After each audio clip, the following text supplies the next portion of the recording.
Yang paling dikhawatirkan pemerintah Indonesia pasti adalah ketika ada potensi mudik yang diberlakukan atau yang dilakukan oleh masyarakat, pasti mobilitas ini menjadi semakin tinggi, resiko untuk kembali lagi naik kasus COVID-19 ini juga semakin memungkinkan. Kalau biasanya mudik yang paling diwaspadai mudik Lebaran, sekarang yang sebentar lagi akan sama-sama kita gelar pastinya adalah libur Natal dan Tahun Baru. Ini potensi mudiknya juga cukup tinggi. Langsung keluar wacana untuk pemberlakuan atau rencana pemberlakuan PPKM level 3. Apakah ini memang sudah sepatutnya dilakukan atau mungkin tidak? Itu akan saya bahas di malam hari ini. Sudah hadir di sini Dr. Yusuf Kristianto sebagai pakar kesehatan masyarakat kita. Dr. Yusuf, selamat malam, assalamualaikum. Waalaikumsalam, salam sehat Mbak Caca. Salam sehat dok, dan sekarang kita juga telah tersambung ya pemirsa dengan dua narasumber saya lewat sambungan Zoom, mulai dari Pak Diki Budiman, epidemiolog dari Griffith University. Pak Diki, selamat malam. Malam Mbak Caca, malam. Selain Pak Diki, saya juga sudah melihat ini Ibu Nunung Rusmiati, Ketua Umum Asita Ibu Rus. Selamat malam. Selamat malam Mbak Caca, salam sehat.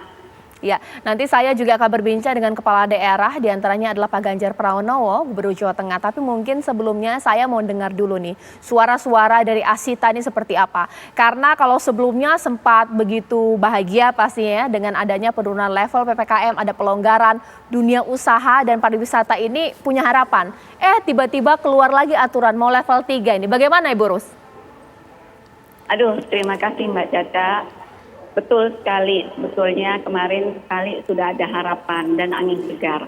Apalagi saya Ketua Umum Asita, Association of the Indonesia Tour and Travel Agency, yang membersnya kurang lebih dari 7.000 travel agent di 34 provinsi. Tentunya kemarin ada pelonggaran PPKM, itu sangat-sangat merupakan angin segar dan saya merasa bangga. Dan sekarang ini tentunya saya pun merasa sedih, begitupun dengan teman-teman 34 provinsi ini, kurang lebih 7.000 travel agent. Dan di sini tentunya saya mewakili juga seluruh pengurus dan anggota Asita, karena dengan adanya ini kita selalu berkomunikasi. Dan mudah-mudahan untuk PPKM level 3 ini mudah-mudahan tidak betul-betul tidak terlaksana. Namun lagi-lagi tentunya saya juga mendukung jika memang itu diterapkan.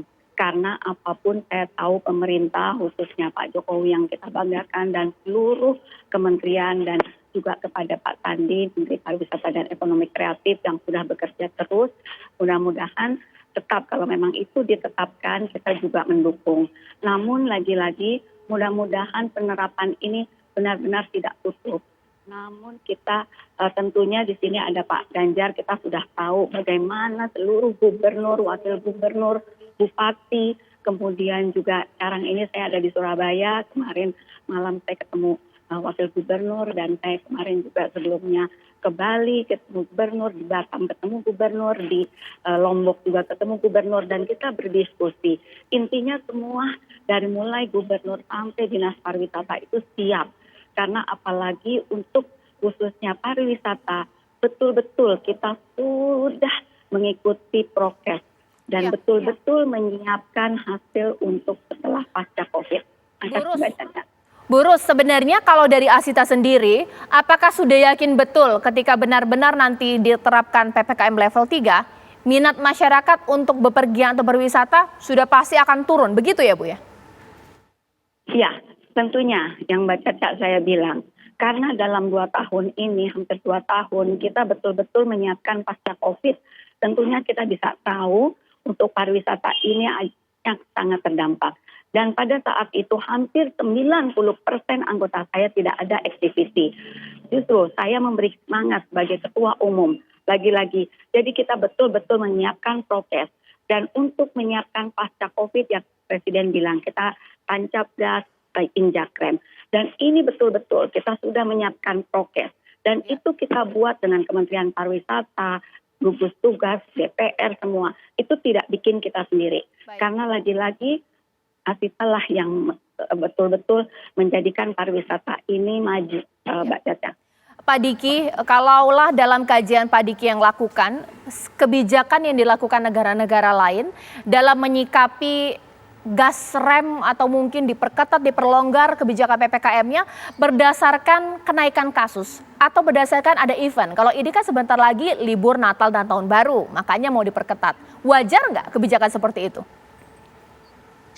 Ya, sebetulnya ini respon yang bisa dibenarkan ya dari sisi pemerintah. Namun ada hal yang juga harus diperhatikan adalah bahwa esensi dari merespon atau memitigasi suatu potensi lonjakan adalah di kemampuan kita mendeteksi secara cepat kasus ya.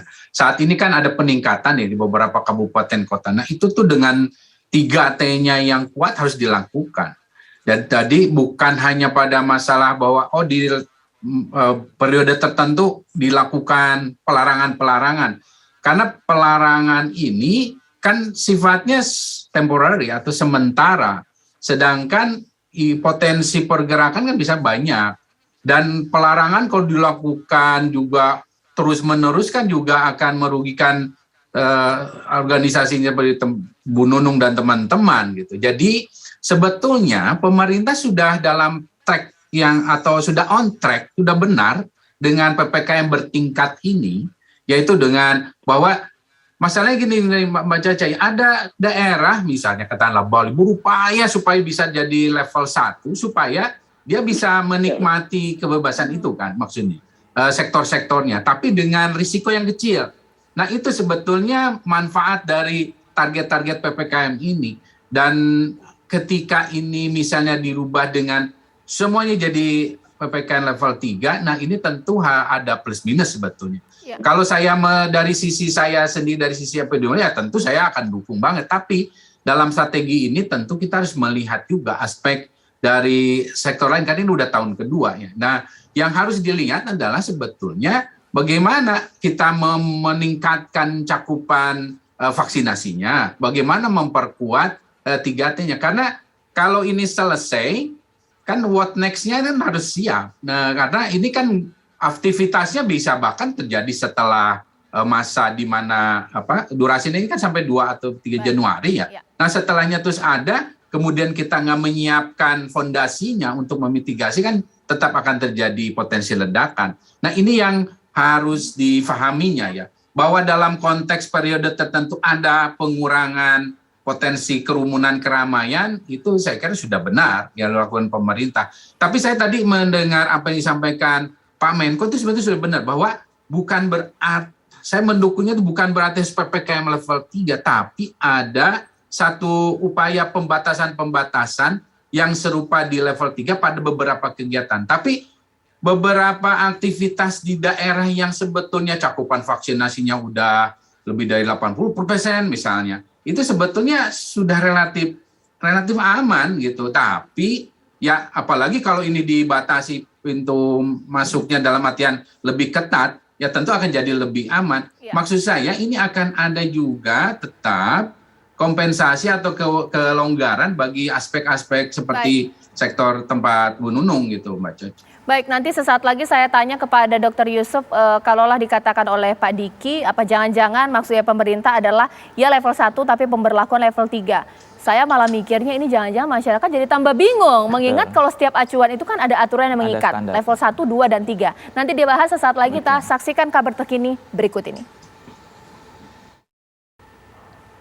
Ya, kembali di Apa Kabar Indonesia Malam, dan sebelum saya tanyakan nanti ke Dr. Yusuf di sini, mungkin saya mau sapa terlebih dahulu nih, Pak Ganjar sudah tersambungkah bersama saya, tapi tampaknya belum. Mungkin saya ke Dr. Yusuf. Dr. Yusuf, sebenarnya ini sudah patut atau mungkin pas tidak sih pemberlakuan PPKM level 3, meskipun tadi Pak Diki mengatakan ada yang susah payah loh untuk turun level ke 1 dan 2, kok semuanya rata naikin ke 3? Iya, kalau saya gini, istilah level 3 itu berdasarkan standar WHO. Kebetulan kami di Public Health kita belajar soal indicator, standardization, dan kriteria.